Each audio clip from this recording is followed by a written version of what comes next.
one of the most beautiful cities in the world. A city of love, romance, the perfect place to woo and be wooed. My girlfriend would kill me for this. But it's also a city of lonely hearts. Here it's famously difficult to meet Mr. or Mrs. Right. Unless you're gay, or even in drag. Don't forget, Sydney is the new word, gay capital.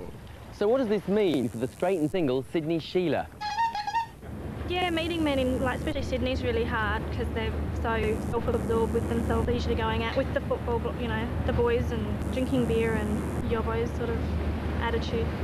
Don't you like that? No, not particularly, no. Now, if you see a good-looking guy in Sydney, the chances are he's generally gay. They tend to take a lot more pride in themselves. Gay, married or an axe murderer, yes, it's probably true.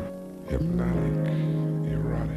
Surely not. These girls are gorgeous. There must be someone, somewhere, out there for them. You like to play. How would you meet a good-looking, eligible bachelor? They seem to be quite rare. I have a never-fail strategy because I work for like an alternative national radio show. So what I usually do is have a couple of bevies, walk into a pub, say, I'm from Triple J, does anybody have a demo tape?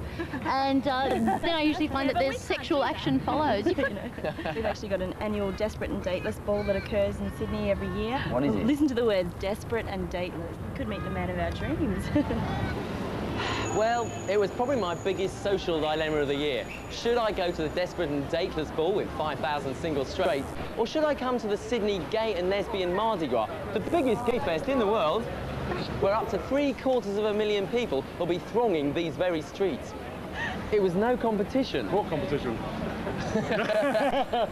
I might be desperate and I might be dateless, but I can be straight any other day of the year. Today is the day of Sydney Gay and Lesbian Mardi Gras, and I've been invited to participate in this year's procession on a float made by Drag Bag, the store for the larger-than-life lady. Yes, see what you mean. What do we see? What do we see? What do you see? Well, What do you He needs see? to be taller. We see eyes. Oh, yes. Much taller. Eyes. And Do we get have a ready. tape measure, please? Can I do that? Oh, do you want to do my inside leg? Oh, not bad, not bad. That's enough of that. Oh, that's painful. Very good. Tits, please. Teeny tits. They work, don't they? Teeny tits are fine.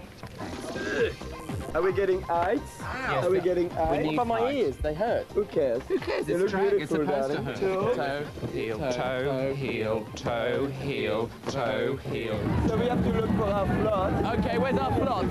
Now the world's largest nighttime parade, it started 20 years ago as a gay rights march of just 100 people. I don't normally do this. Well, not in public anyway.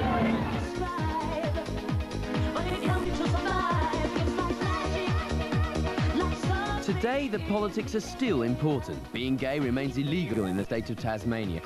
But it's really just one great big stonker of a party with 750,000 guests. Happy Mardi Gras, Daniela. Happy Mardi Gras. Happy Mardi Gras to you. Yeah. Happy la-di-da. We're on bucking horses. That's right. Buck me, buck me. Well, let's go mount. Okay, we'll mount. Come on, mount. With all this madness, mayhem and general frivolity, it's ironic to note that the first march promoting gay rights 20 years ago ended in violent police clashes and mass arrests.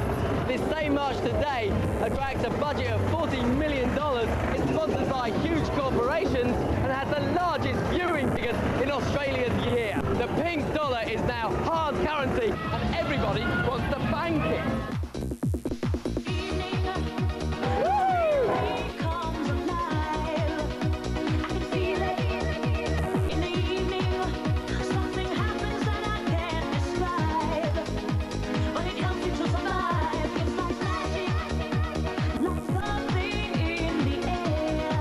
My feet are killing me.